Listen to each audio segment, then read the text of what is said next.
Kasaragod Kumbla Mulleria KSTP റോഡിൽ കൂടി സഞ്ചരിക്കുന്നവർ റോഡിലെ നിയമം പാലിച്ചില്ലെങ്കിൽ വലിയ പിഴ കൊടുക്കേണ്ടി വരും. ട്രാഫിക് നിയമലംഘനങ്ങൾ കണ്ടെത്തി പിഴ ചുമത്താൻ സ്ഥാപിച്ച AI ക്യാമറ പ്രവർത്തിക്കുന്നില്ലെന്ന് കരുതി നിയമം ലംഘിച്ച് യാത്ര ചെയ്തവർ ഇപ്പോൾ എന്ത് ചെയ്യണമെന്നറിയാതെ നെട്ടോട്ടമോടുകയാണ്.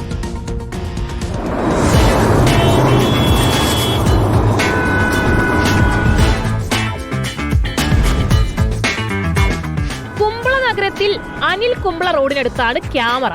2023 ജനുവരി മുതൽ 2025 മെയ് 31 വരെയുള്ള കാലയളവിലെ വാഹന പിഴയാണ് ഇപ്പോൾ വന്നത്.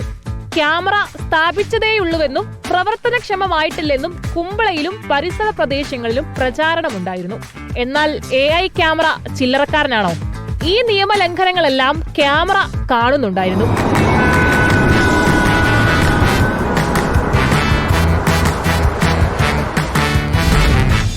കുമ്പളയിൽ 350 പേർക്കാണ് 5000 രൂപ മുതൽ 1 ലക്ഷം രൂപ വരെ പിഴയടയ്ക്കാൻ മോട്ടോർ വാഹന വകുപ്പിന്റെ നോട്ടീസ് ലഭിച്ചത്.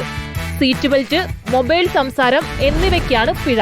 വലിയ തുക പിഴയടയ്ക്കാൻ വന്ന ആശങ്കയിലാണ് ഇപ്പോൾ നാട്ടുകാർ ഓരോരുത്തരും. ഒരു ക്യാമറ സ്ഥാപിതമായാൽ നിലവിൽ വന്നാൽ അത് പൊതുജനങ്ങളെ ബോധവൽക്കരിക്കുകയും അതിൻ്റെ അടിയിൽ ബോർഡ് സ്ഥാപിക്കുക എന്നുള്ളതും 15 ദിവസത്തിനകം മെസ്സേജായോ ലെറ്ററായോ അത് ഉപഭോക്താവിനെ അറിയിക്കേണ്ട ബാധ്യത ഇതിനുണ്ട്.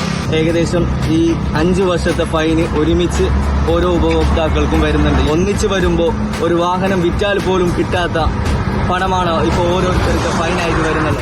കുമ്പള, ശാന്തിവള്ളം, ഭാസ്കര നഗർ, നാരായണമംഗലം ഉൾപ്പെടെയുള്ള പരിസര പ്രദേശങ്ങളിലെ ആളുകളാണ് ഹെൽമറ്റ് ധരിക്കാതെയും സീറ്റ് ബെൽറ്റ് ഇടാതെയും പല പ്രാവശ്യം ഇരുവശത്തേക്കും യാത്ര ചെയ്തത്.